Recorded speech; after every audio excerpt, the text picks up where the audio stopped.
ఓం నమో శ్రీ లక్ష్మీ వెంకటేశ్వరాయ శ్రీ మహాగణాధిపతయే నమః.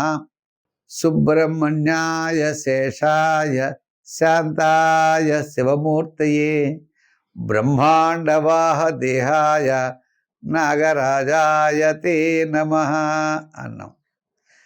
ఏమిటంటే ఈ వారం మనకి మార్చి 1వ తారీఖు నుంచి మార్చి 7వ తారీఖు వరకు మధ్యలో 4వ తారీఖు నాడు ఒక గ్రహణం ఉన్నదండి.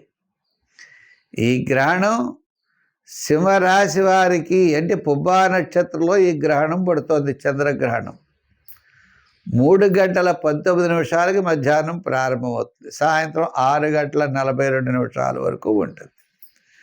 అయితే ఈ సమయం మనకి జపాలు తపస్సు చాలా ఎక్కువ చేసుకునే వాళ్ళు 3:19 స్నానం చేసి వాళ్ళు 4 గంటల పాటు కూర్చుని హాయిగా జపం చేసుకోవచ్చు. అంటే లలితా సహస్రం, విష్ణు సహస్రం, ఇలా ఆధ్యాత్మికమైన స్తోత్రాలు అన్నీ మనకు వచ్చినవన్నీ చదువుకోవచ్చు. లేదా అంతసేపు కూర్చోవడం కుదరని వాళ్ళు కనీసం 6 గంటల సూర్యుడు అస్తమించిన తర్వాత, చంద్రుడు కదండి రాత్రి కనపడతాడు, పగలు కనపడు కదా, మనకి సాయంత్రం 6 గంటల నుంచి 6:42 వరకు కనపడతాడు. అంటే 6 గంటలకి స్నానం చేసి అప్పుడు కూర్చొని జపం చేసుకుని మళ్ళీ 6:42కి విడుపు స్నానం చేయొచ్చు. అయితే ఏదైనా గ్రహణానికి మనకు ముందరే బాల వయో వృద్ధులకి ఏదైనా స్వల్పమైన ఆహారం తినడం, మిగిలిన వాళ్ళకి గ్రహణం అయిన తర్వాత స్నానం చేసి వంట వండుకుని భోజనం చేయడం మంచిది. ఎంచేత గ్రహణ సంబంధమైనటువంటి విషయాలు ఉన్నాయనుకోండి, గర్భిణీ స్త్రీలు కదలకుండా ఉండడం, ఇటువంటివన్నీ చేయాలి. ఎంచేత ఆ సమయంలో ఉన్నటువంటి రేసెస్ పెద్దగా అనుకూలంగా ఉండవట. ఆ రేసెస్ ఎక్కడ పడితే అక్కడ పదార్థాల మీద పడినా అవి పదార్థాలు పాడవుతాయి.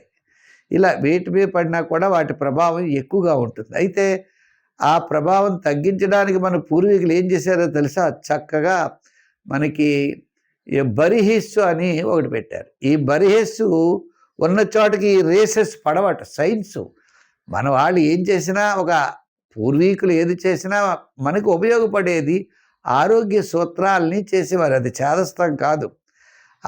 ఆ యొక్క బరిహిస్సు వేసుకుంటే ఆ కిరణాల వలన పడేటువంటి చెడు రేసెస్ అక్కడికి వ్యాప్తి చెందవు. అందుగురించినే యజ్ఞయాగాది క్రతువులు చేసినప్పుడు అగ్నిగుండం చుట్టూ కూడా ఈ బరిహిస్సు వేస్తారు. ఇంకా విచిత్రమైన విషయం తెలుసా? పెళ్లి కూతురి పెళ్లి టైంలో ఈ యొక్క బరిహిస్సుతో తయారు చేయబడిన తాడు కడతారు. ఎందుగురించని ఏమి ఆమెను వ్యాపించకుండా ఉండడానికి. అంచేతనే వాళ్ళకి ఏ విధమైన అనారోగ్యాలు రావు.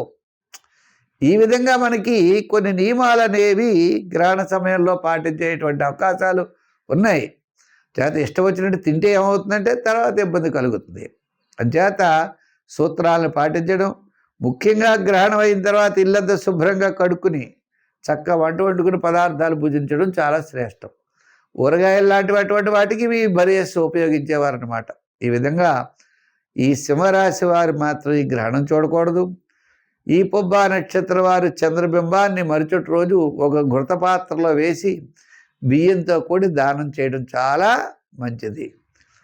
అంచేత మనం కూడా ప్రతి ఒక్కరూ కూడా ఆ సమయాన్ని వినియోగించేసుకుంటూ ఆధ్యాత్మికమైన చింతన ద్వారా చేస్తే, గ్రహణ సమయంలో ఏ జపం చేస్తే అది 1000 రెట్లు ఫలితం ఇస్తుంది అన్నారు. అంచేత నదీ స్నానం చాలా శ్రేష్టమైనది. చేత ఈ గ్రహణాన్ని మనం ఎప్పుడు కూడా వినియోగించుకోవాలి. ఇటువంటి గ్రహణాన్ని మనం వినియోగించుకోవాలి. తప్పకుండా గ్రహణం యొక్క ఫలం మంచి ఫలం ఉంటుంది. ప్రతి ఒక్కరు కూడా ఆధ్యాత్మికంగా ఉండండి, వినియోగించేసుకోండి. వృశ్చిక రాశి. ఈ వృశ్చిక రాశి వారికి చంద్రుడి యొక్క బలం చాలా అనుకూలంగా ఉన్నది. చంద్రుడు నవమ, దశమ, ఏకాదశ, ద్వాదశ స్థానాల్లో సంచారం. అంటే గురు శుక్రవారాలు అనుకున్నటువంటి పనుల్లో మీరు విజయం సాధించగలుగుతారు అని.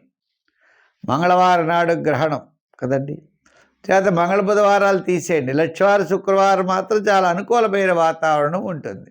చంద్రుడి యొక్క బలం అలా ఉంది. ఇంకా తృతీయ స్థానంలో అంటే వృశ్చికం, ధనస్సు, మకరం, కుంభం, అంటే చతుర్థ స్థానంలో ఉన్నారు గ్రహాలు. ఎవరు? రవి, బుధుడు, రాహు, వీళ్ళంతా కూడా ఉన్నప్పుడు కొంచెం జాగ్రత్తగా నిదానంగా వ్యవహరించడం మంచిది. వృత్తి ఉద్యోగ వ్యవహారాదుల్లో మిశ్రమైనటువంటి ఫలితాలు కనపడుతున్నాయి. చేత ప్రతి పని యందు కూడా శ్రద్ధ, మంచి ఆలోచన, మంచి జ్ఞానంతో ముందుకు వెళ్ళవలసిన పరిస్థితులు అయితే మీకున్నాయి. ఆర్థిక సర్దుబాట్లు జరగచ్చు కానీ తాత్కాలికంగా జరిగేటువంటి కార్యసాధన జరుగుతుంది. దీర్ఘకాలిక ప్రయోజనాన్ని ఇచ్చేటువంటి వివాహ, ఉద్యోగ, వ్యాపారాది ప్రయత్నాలైతే మాత్రం ఈ వారం పెద్దగా సాగే అవకాశం లేదు. ఉన్నత విద్య కోసం చేసే ప్రయత్నాలు విద్యార్థులకు కొద్దిగా ఆలస్యం అవుతాయి. రాజకీయ పరంగా పెద్దగా ఆహ్వానాలు ఉండవు. వృత్తుల పరంగా మనం చూస్తే కాస్త పర్వాలేదు.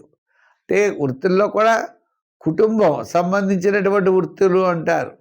అంటే కుటీర పరిశ్రమలు అనేవారు పూర్వం. అలా కాకుండా కుటుంబం మన నిత్యం వాడుకునేటువంటి వృత్తుల వారికి కొంతవరకు అనుకూలంగా ఉంటుంది.